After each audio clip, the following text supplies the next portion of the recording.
Hi there. I want to talk in this video about insecurities. The concept of insecurities, I think, are very interesting, and the way we talk about them, I think, is not necessarily a reflection of reality. Let me explain what I mean. Someone recently told me that everyone has insecurities, and it was spoken in a way that seemed to reflect a belief that everyone has insecurities and everyone will always have insecurities, and that this is just kind of like a fact of life. If you have an insecurity, you got to just kind of deal with it. There's nothing you can do about it. There's no way that you can ever be free from your insecurities.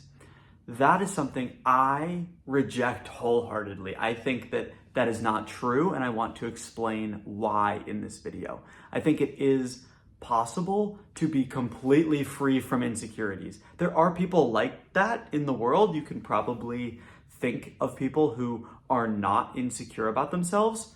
And how did they get that way? That's a question I would ask to you if you have that belief that everyone has insecurities. And I think I have a framework for freeing yourself from your own insecurities systematically and permanently. So that's what I want to talk about here. So what is an insecurity? If we think about insecurity, the word, it means not secure. The way I think of security is certainty, right? So if I'm secure, like I'm safe, I'm certain, I know what's going to happen, right? And so if I'm insecure, that means I'm not sure. I'm not sure what's going to happen. There's some ambiguity, but I'm not safe. It's not like something about this topic is not safe for me, and it's because there's uncertainty. Okay? So common insecurities, right? The most common ones, or just like ones we could just drum up, would be like your weight, your, just general physical appearance. I talked to someone recently who said they had a big insecurity around their hairline, right? Like that's not uncommon. People can be insecure about if they're smart, or if they're funny, or if they're cringe, or whatever the thing is. These are things that people are insecure about. Let's just use, for this example, weight. Okay, so someone has an insecurity about their weight. Okay, just easy example. You can sub in whatever it is the insecurity is that you're thinking of in your head for you. So now, there are people in the world who are not insecure about their weight, right? And so, first of all, first question, why can't that be you, right? Like it's intellectually we understand, oh, there are some people who are not insecure about their weight. I guess that could be me, right? So what's the difference? Why are some people secure, some people are insecure about the same topic, right? So the difference is a belief system. And what is the belief you have about your insecurity? In this case, about weight. Someone who has what I would call a healthy or secure relationship with their weight, they know they know what their weight is. They know their relationship with their weight is known, and it's not going to surprise them. It's not going to confuse them. Let me tell you what I mean. Let's say someone is just like ripped. They go to the gym all the time, and not everyone who's ripped has a great relationship with their body. Let's be clear. But let's say this person has done a lot of work and they have a good relationship with their body and they are confident, right? If someone comes up to that confident person and says, I think you're fat, or you've been eating too much, or, some kind of microaggression, passive aggressive comment about how much they're eating, how is that person going to respond? They're probably just going to shrug it off, right? Or maybe even laugh, because they're like, I'm secure with my body. I'm not worried about what you think. And if someone says, you don't look good, and you do look good, like, it's like, okay, whatever, right? Who cares? Like, you just laugh it off. That is a secure relationship with this thing, with weight. So I'm sure you as the viewer can think of something that you are secure about, something you know to be true about yourself. Maybe that's I'm a good friend. Maybe that's I'm kind. Maybe that's I'm a good test taker. Or maybe that's like my dog loves me or something like that, right? If your dog loves you and someone else comes and makes a comment like, "Oh, it looks like your dog isn't very happy with you." It's like you're like, "What?" It doesn't make any sense. It's like I know the truth about the situation. I'm secure about this and I'm not worried about what anyone else has to say, right? That's the healthy place we're trying to get to of security. So back to the weight example.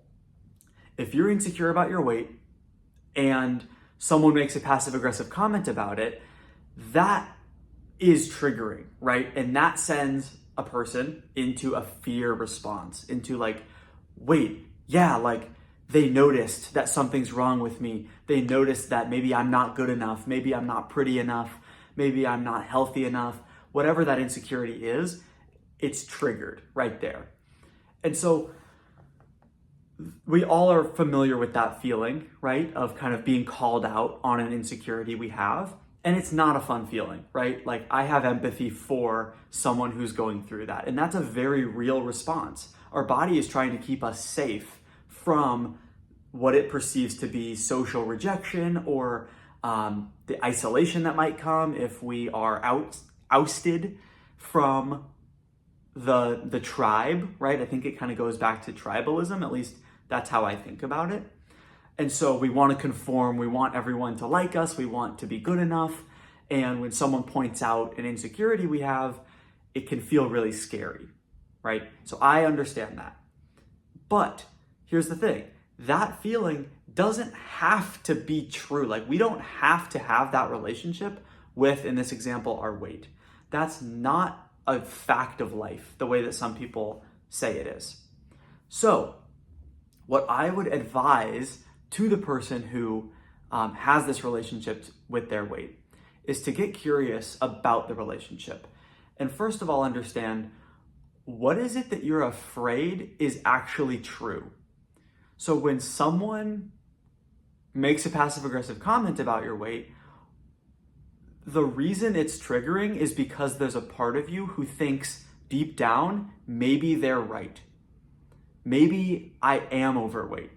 Maybe I am too fat. And so that's the first layer, right? Is like, what's the thing you're afraid is true?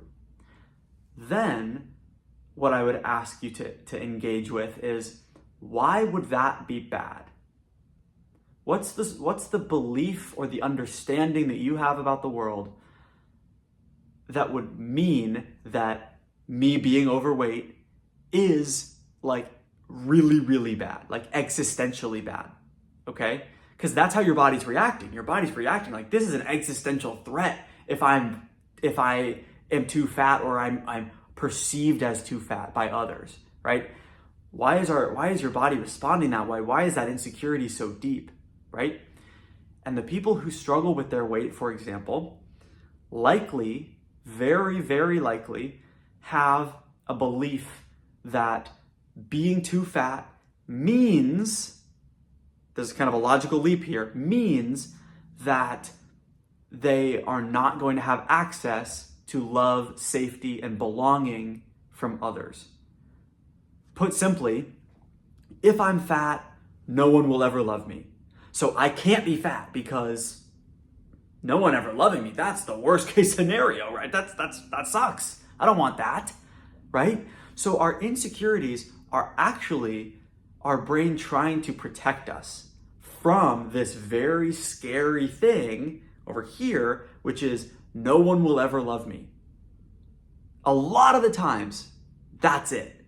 Maybe it's my mom won't ever love me, or my father won't ever love me, or no romantic partner will ever love me, or just generally no one in my life will ever love me if this thing is true. Now, this belief is rarely one that someone sat down and wrote down and said, this is what I'd like to believe.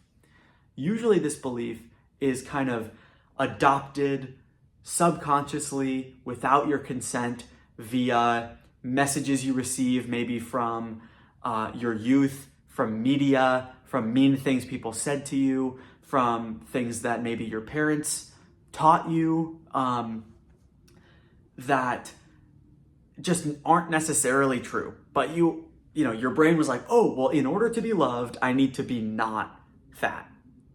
In this example, maybe it's in order to be loved, I need to have a good hairline, or I need to be smart, or I need to be conventionally attractive, right? Whatever that thing is, I need to be charismatic. Whatever that thing is that you perceive that you don't have. That's the core of almost every insecurity I've ever engaged with, my own and others in my coaching practice.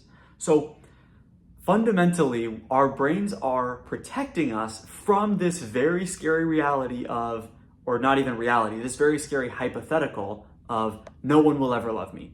And so we create stories, and when we don't live up to those stories, that is what an insecurity is.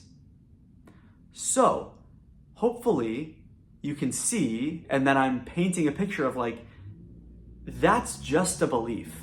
It's not the truth. You don't have to believe those things.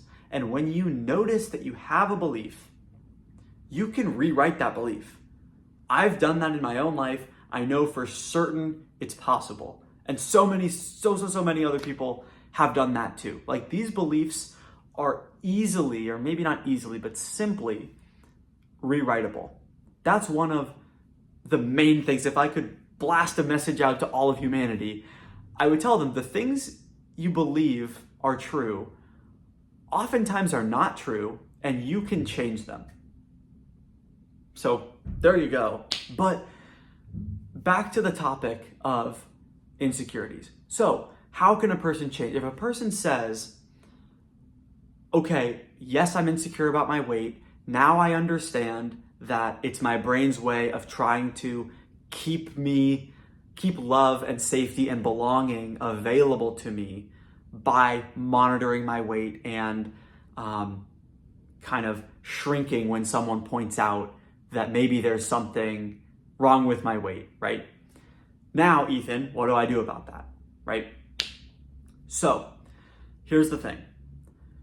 Everything that we are trying to do in the world generally is an attempt to either get or maintain love, safety, and belonging externally, meaning from other people, okay?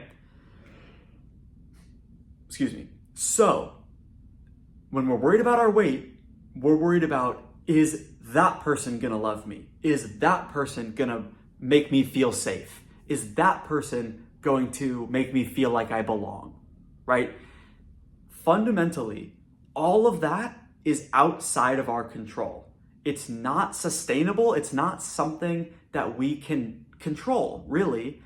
And all we want, deep down psychologically, our psychological needs, love, safety, and belonging. Now, here's the important part. You play a key role in providing and being the source of love, safety, and belonging for others in your life, okay? Do you have people who love you? And do you have people who you love? Hopefully, yes. And again, I use this example on the channel, but it's it could be people, it could be your pets, it could be your plants, it could be your art, it could be anything that you love. You know how to love. If you're watching this video, you know how to love. You know how to make someone or something feel safe and like they belong. You know how to provide warmth into the environment. You know how to be curious and non-judgmental, okay? These are things you already do. Now, here's the problem. You don't do that with yourself. For some reason in our society, we are not taught that we can just be our own sources of love, safety, and belonging unconditionally. No matter how you look, no matter how smart you are, no matter how much hair you lose, no matter what the scale says, we can treat ourselves with kindness. We can treat ourselves the way we would treat our life partner, or the way we would treat our parents, or our children, or our dog, or our life's work, right? We are warm and loving creatures. We are social animals. This is hardwired into us. And we, for some reason, think it's not okay to be nice to ourselves when the scale is, has a number that's 20 pounds larger than what we want it to be, right? When we have a little extra belly fat, right? It blows my mind. But this is how we've been raised, is you can only be loved and you can only deserve love and you can only be worthy of love when other people decide that they're going to give you love and that they're going to make you feel safe and that they're going to make you feel like you belong with them. And it's just like we spend so much time and energy chasing that and just wanting to be loved and wanting to be cared for and wanting to be valued. Like, I get it. I am that way too. That's like just so core to being human. And the thing is, we don't need to do that. We can be our own source of nutrients the same way that we are the source of nutrients for others in our environment. So, what I would ask you to be curious about is when you feel insecure, you know exactly why you feel insecure, right? You have a story going on in your head that is, if I am X, something bad's gonna happen. People are gonna never love me again. I'm gonna feel like I'm not good enough. We all have those things, but you don't have to. You don't have to have that feeling. And if you do have that feeling, you can transform it. Imagine you are someone who, no matter what, you've decided, I'm going to treat myself with kindness. I'm going to treat myself like I would treat a loved one. I'm going to treat myself with respect. I'm going to belong to myself. Regardless. Now, when someone comes along and makes a passive-aggressive comment, your love and your worthiness is no longer on the table. So what they say bounces right off. And that is exactly the same thing that I just described as what a secure person feels. So when you are secure with yourself, when you know I'm lovable because I am actively loving myself, right? As soon as you start loving yourself, you're like, oh, I must be lovable, right? Now, it's easier said than done because a lot of people have stories in their head that it's not okay for me to love myself because that means I'm weak, or that means that I'm pathetic, or that means that no one else is loving me, so I have to do it myself, and that means that I'm bad, or whatever it is, right? These are all things to be curious about and to understand and to just try to relate with warmth and curiosity instead of with harshness and judgment, okay? That is like my ethos. I've decided that that's my ethos in life, is warmth and curiosity towards everything that's happening internally and everything that's happening externally. When you operate that way, all you have to do is give yourself permission to continue treating yourself with kindness no matter what happens. That's all you have to do. And the parts of you that come up and say, actually, if I did that, that would be bad. Actually, if I loved myself, that would be bad for some reason. Or if I spent time getting to know myself, that would be bad for some reason. All you have to do is be curious and kind and warm. Realize those parts are also trying to protect you, right? It's all trying to protect you. And so we can again be warm towards those parts because it's like, thank you. I get that you're trying to protect me from the big bad of never being loved at all. But we don't have to worry about external being loved by others if we love ourselves, right? So that's the very, very core. That's why insecurity is not fundamental to the human experience. That's my belief. And hopefully I've convinced you, or at least made you a little bit more likely to be warm and curious towards those parts of you that are insecure and that are ultimately trying to protect you from harm. You can be the parent or the loving partner that you never had. You can be that person for yourself now. And when you do that, your life will change and your insecurities will melt away. I promise. All right, good chatting with you. Talk to you in the next one. Bye.